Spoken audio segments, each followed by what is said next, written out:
Hello students, आज हम लोग IUPAC nomenclature of organic compounds पढ़ेंगे, जिसमें हम लोगों को ऑर्गेनिक कंपाउंड क्या होते हैं उसके बारे में डिस्कस कर रहा है और बहुत वास्ट टॉपिक है, उसके बारे में हम लोग धीरे धीरे करके आगे पढ़ते रहेंगे। तो ऑर्गेनिक कंपाउंड बेसिकली होता क्या है बच्चों? जो ऑर्गेनिक कंपाउंड है इसका मतलब है वो चीज़ हमें लिविंग ऑर्गेनिज्म से प्राप्त हुई है, यानी जीवित चीज़ों से जो चीज़ हमें प्राप्त होती है वो हर चीज़ ऑर्गेनिक कहलाती है और वो बहुत तरीके की होती है। ठीक है, तो सबसे पहले ये याद रखना है कि हम लोग IUPAC सिर्फ ऑर्गेनिक कंपाउंड्स की ही डिस्कस करेंगे और यहाँ पर हमें सबसे पहले देखना है कि ऑर्गेनिक कंपाउंड कितने तरीके के होते हैं। एक बात और इम्पॉर्टेंट याद रखनी है कि जो सबसे पहला ऑर्गेनिक कंपाउंड था वो फ्रेडरिक वोलर ने बनाया था लैबोरेटरी में, जो कि था यूरिया। NH2CO NH2 यूरिया का फॉर्मूला होता है। ठीक है, तो आज हम लोग देखेंगे कि एल्केन, एल्कीन और एल्काइन क्या होता है। इसी में हम सैचुरेटेड और अनसैचुरेटेड के बारे में भी डिस्कस कर लेंगे। और तो पहला हमारा टॉपिक है एल्कीन। तो बच्चों, एल्केन का जो जनरल फार्मूला होता है एल्केन का CnH2n+2।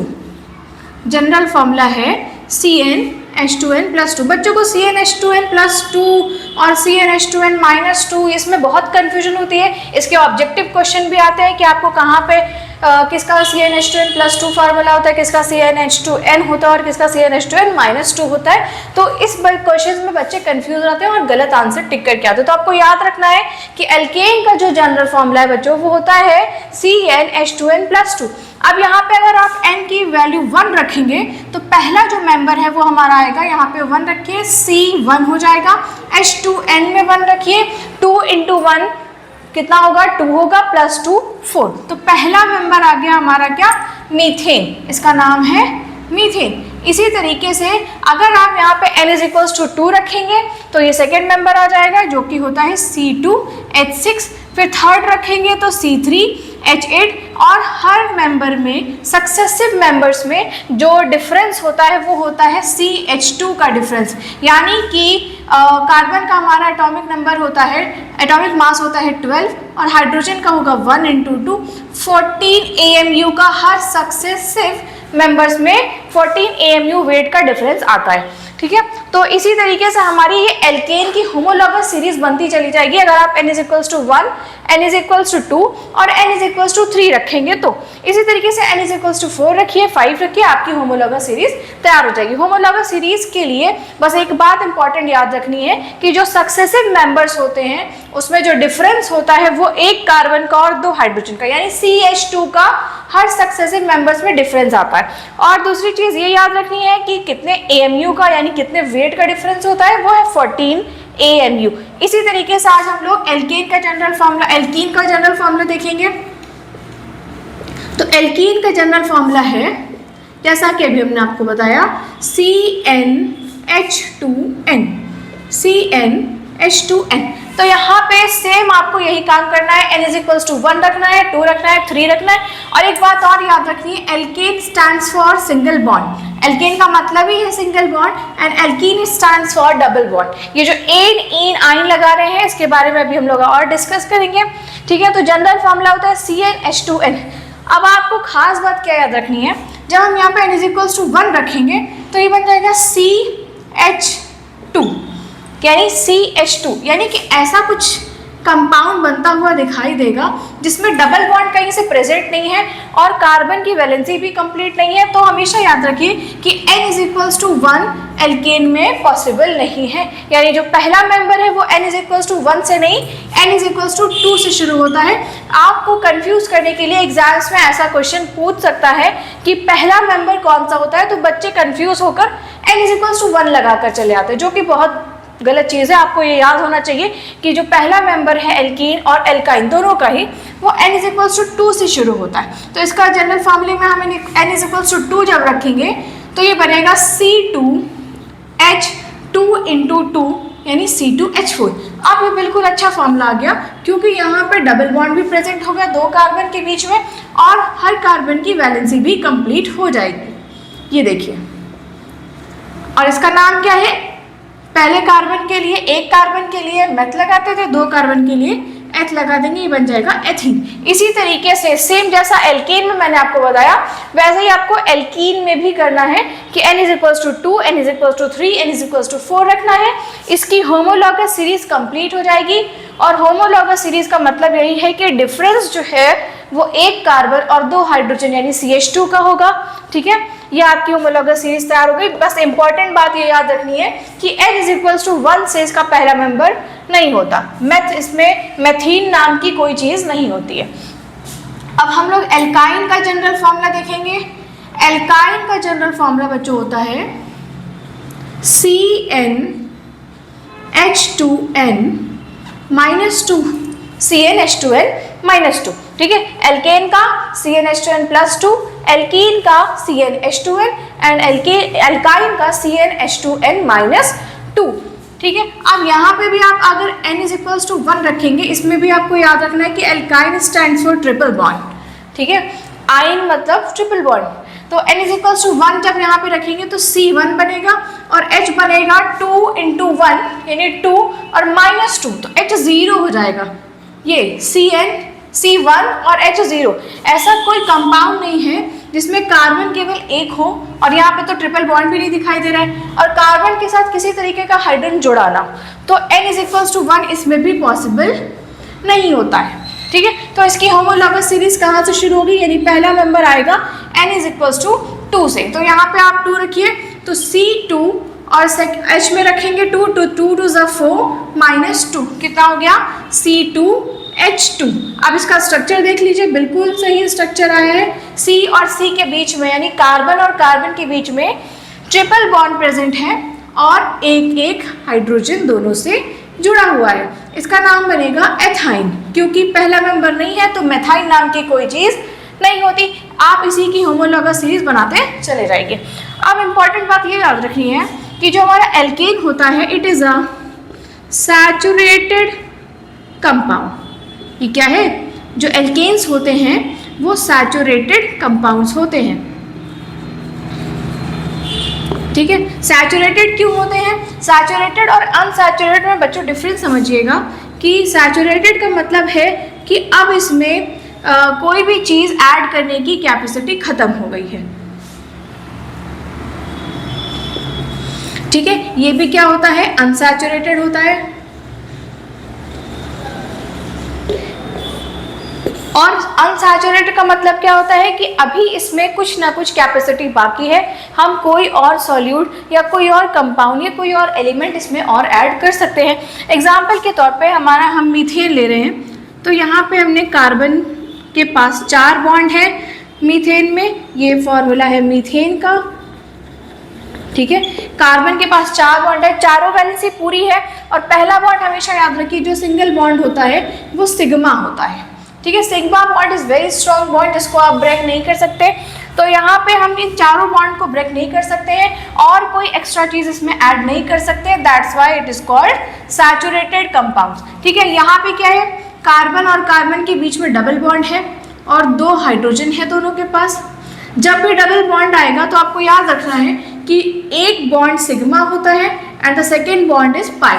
सिग्मा बॉन्ड बहुत स्ट्रॉन्ग है जैसा कि अभी बताया, लेकिन पाई बॉन्ड क्या होता है, सिग्मा के कंपैरिजन में वीक होता है जिसको हम ब्रेक कर सकते हैं। तो यहाँ पे सिग्मा और पाई एक बॉन्ड ब्रेक करेंगे और दोनों में हम एक हाइड्रोजन और ऐड कर सकते हैं, या हाइड्रोजन के अलावा कुछ और भी एलिमेंट हम ऐड कर सकते हैं। यहाँ पे कोई भी एलिमेंट हम ऐड कर सकते हैं। ठीक है, तो ये क्या कहलाता है, अनसैचुरेटेड, क्योंकि अब इसमें ऐड करने की कैपेसिटी भी है। इसी तरीके से ट्रिपल बॉन्ड में 3 चीज़ें हैं, सिग्मा, पाई और पाई। ठीक है, एक पहला बॉन्ड हमेशा सिग्मा बनेगा, दूसरा पाई और तीसरा भी पाई। ठीक है, तो ये जो पाई बॉन्ड है इसको हम 2 बार ब्रेक कर सकते हैं, यानी हम 2 बार चीज़ें ऐड कर सकते हैं। तो एक और इम्पॉर्टेंट चीज़ इसमें आ गई कि जो अनसैचुरेटेड कंपाउंड्स हैं वो हमेशा सब्स्टिट्यूशन रिएक्शन देते हैं। ठीक है, कौन सी रिएक्शन देते हैं, सब्स्टिट्यूशन रिएक्शन, यानी कि हम H को हटाकर उसके प्लेस पर कोई और चीज़ लगा सकते हैं, लेकिन इस H के बॉन्ड को ब्रेक नहीं कर सकते, सब्स्टिट्यूट कर सकते, एक की जगह पर दूसरे का इस्तेमाल करेंगे। ठीक है, लेकिन अनसैचुरेटेड में क्या है, ये सब देते हैं एडिशन रिएक्शंस। कौन सी रिएक्शन बच्चों?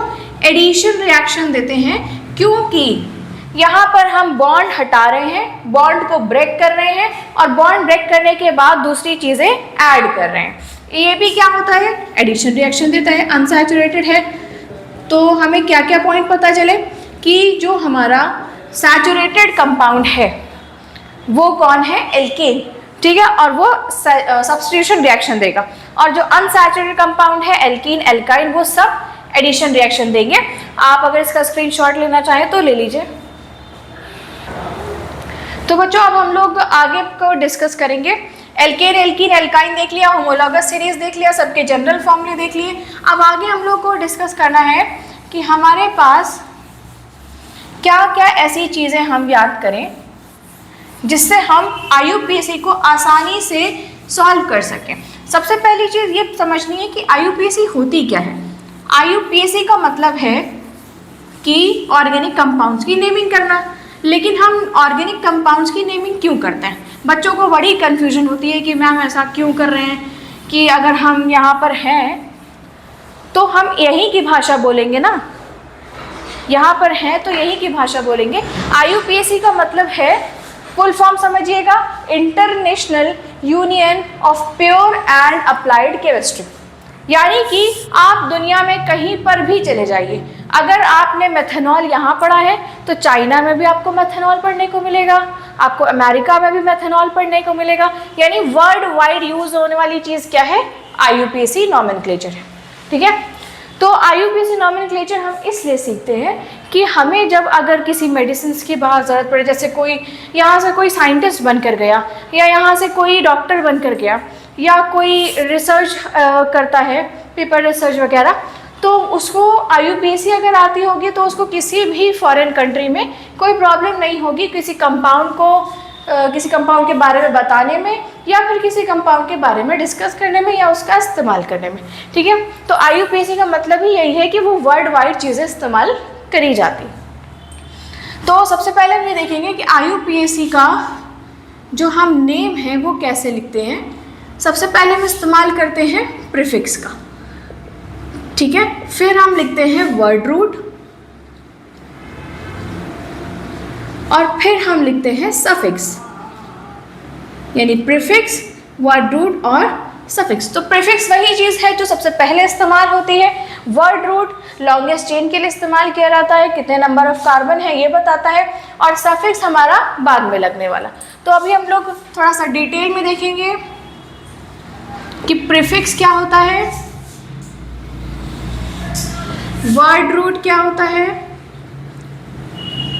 एंड देन सफिक्स क्या होता है।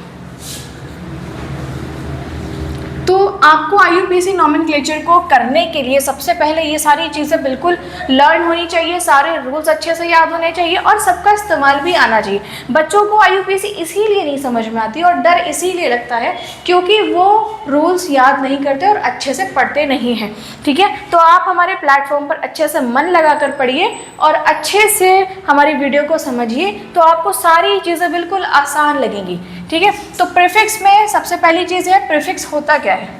प्रीफिक्स इस्तेमाल होता है ब्रांचेस के लिए, या फिर आप इसको साइड चेन भी बोल सकते हो, ब्रांचेस बोल लो, साइड चेन बोल लो, ठीक है। और यहाँ पर आपको क्या क्या चीज़ें मिल सकती हैं, एग्जाम्पल के तौर पे सबसे पहला ग्रुप जो मिलेगा, सबसे पहले ज़्यादा इस्तेमाल होने वाला वो है एल्किल ग्रुप, ठीक है। अब ये एल्किल ग्रुप बनता कैसे है, या एल्किल ग्रुप क्या होता है। अभी तक तो मैम आपने एल्केन, एल्कीन और एल्काइन पढ़ाया था, लेकिन ये एल्किल कहाँ से आ गया, तो इसके बारे में भी अभी डिस्कस करेंगे कि एल्किल ग्रुप होता क्या है। एल्किल ग्रुप क्या होता है, जैसे हम लोगों ने बच्चों एल्केन पढ़ा, ठीक है। तो एल्केन में हमें क्या करना है, एल्केन से एक H हटा देना है, यानी यहाँ लिखा हमने एल्केन, और एल्केन से एक H माइनस कर दिया, यानी हटा दिया, एक वैलेंसी कार्बन की क्या हो जाएगी, खाली हो जाएगी, वो दूसरे ग्रुप के साथ अटैच हो जाएगा। तो एल्केन का H हटाने के बाद बच्चों जो हमें मिलता है वो होता है एल्किल ग्रुप, ठीक है। तो एग्जाम्पल मैं आपको दे देती हूँ यहाँ पे कि एग्जाम्पल हमने लिया है मीथेन का, CH4। मीथेन का H हटाइए बच्चों, मीथेन का H हटाने पर हमें क्या मिलेगा, CH3, और ये बॉन्ड लगाकर CH3 इसलिए लिखा है क्योंकि जब कार्बन की एक वैलेंसी खाली हो गई यानी कार्बन एक और ग्रुप के साथ अटैच कर सकता है, या कार्बन के साथ हम कोई और ग्रुप या एटम को सब्स्टिट्यूट कर सकते हैं। ठीक है, अब एल्किल ग्रुप मिलेगा। एल्किल ग्रुप में आपको इसका नाम हो जाएगा, ये मीथेन था, जब तक ये एल्केन था इसका नाम मीथेन था, जब इससे H हटाया तो ये बन गया मिथाइल। और अब आप लोग ये कमेंट करके मत कहिएगा कि मैम मेथिल होता है, मेथाइल बोल लीजिए या मेथिल बोल लीजिए, एक ही बात है। ठीक है, तो यहाँ पर अब हम लोग क्या देखेंगे, दूसरा जो हमारा ब्रांच है वो क्या मिल सकती है, हैलोजन मिल सकती है। ठीक है, हैलोजन को X से डिनोट किया जाता है, हैलोजन्स को X से डिनोट किया जाता है। अब कैसे कैसे हैलोजन है, क्लोरो, ब्रोमो, आयोडो, इसका नाम भी है बच्चों, क्लोरीन नहीं बोलेंगे, इसको बोलेंगे क्लोरो और इसको बोलेंगे bromo, it is called iodo. ठीक है, तो ये इंपॉर्टेंट चीज़ें हैं। आपको ब्रांचेस में, साइड चेन में एल्किल ग्रुप मिलेगा, एल्किल ग्रुप में मेथाइल, एथाइल, ये सारी चीज़ें मिलेंगी, और हैलोजेंस मिलेंगे। ठीक है, हैलोजेंस में क्लोरो, ब्रोमो, आयोडो, ये सारी चीज़ें मिलेंगी, और भी बहुत सारी चीज़ें मिलती हैं जो कि हम लोग जब क्वेश्चन सॉल्व करेंगे तो डिस्कस करते रहेंगे उन चीज़ों को जो भी हमें मिलेगी। अब वर्ड रूट जो है वो किस लिए इस्तेमाल होता है, सबसे पहली चीज़ हमारी प्रीफिक्स थी, सेकेंड चीज़ है वर्ड रूट, और थर्ड जो हमारा पॉइंट है वो सफिक्स है। ठीक है, तो वर्ड रूट हमेशा इस्तेमाल होता है लॉन्गेस्ट चेन को डिनोट करने के लिए। ठीक है, और लॉन्गेस्ट चेन का मतलब है उसमें कितने नंबर ऑफ कार्बन एटम्स हैं, C एटम्स उसमें कितने पाए जा रहे हैं, वो हमें वर्ड रूट हमें बताएगा कि हमें क्या वर्ड रूट इस्तेमाल करना है। तो आपको ये याद रखना है कि एक कार्बन के लिए हम इस्तेमाल करते हैं मेथ, सेकेंड 2 कार्बन के लिए हम इस्तेमाल करते हैं एथ, थर्ड कार्बन के लिए यानी 3 अगर कार्बन आ गए तो उसके लिए यूज़ करेंगे प्रॉप, 4 कार्बन के लिए हम इस्तेमाल करते हैं ब्यूट, 5 कार्बन के लिए हम इस्तेमाल करेंगे पेंट, अगर 6 कार्बन आ गए तो हेक्स, 7 कार्बन आ गए तो हेप्ट, 8 कार्बन यानी 8 कार्बन आ गए तो ऑक्ट, 9 कार्बन इसके लिए नॉन, और 10 कार्बन्स के लिए डेक। उसके आगे भी होता है जो कि हमारे जो कंपटीशन लेवल के एग्जाम्स होते हैं उसमें पूछा जाता है, लेकिन अभी हम लोग उसको यहाँ पर डिस्कस नहीं करेंगे।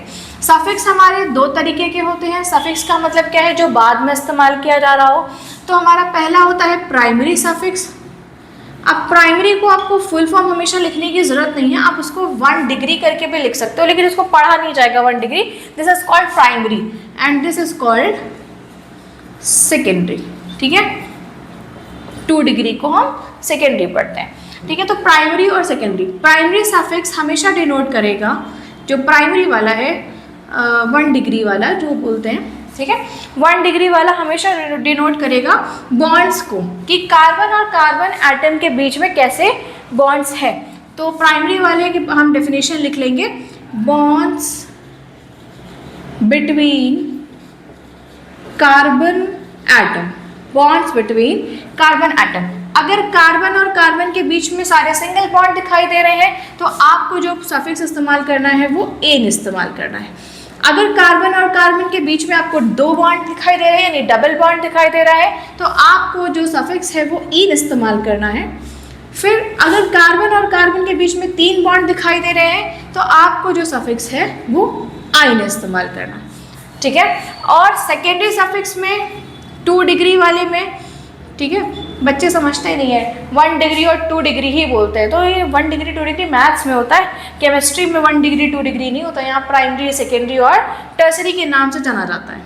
ठीक है, तो सेकेंडरी वाला जो है वो हमें बताता है कि फंक्शनल ग्रुप क्या इस्तेमाल कर रहे हैं।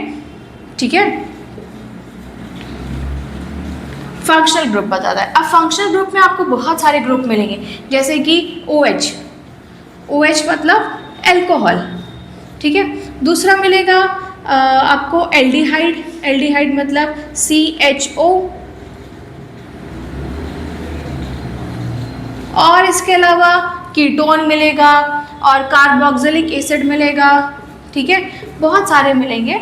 वो हम लोग आगे जब फंक्शन ग्रुप पढ़ते जाएंगे तो उसको डिस्कस करते जाएंगे। अभी के लिए आपको स्क्रीनशॉट लेना हो या नोट करना हो तो कर लीजिए।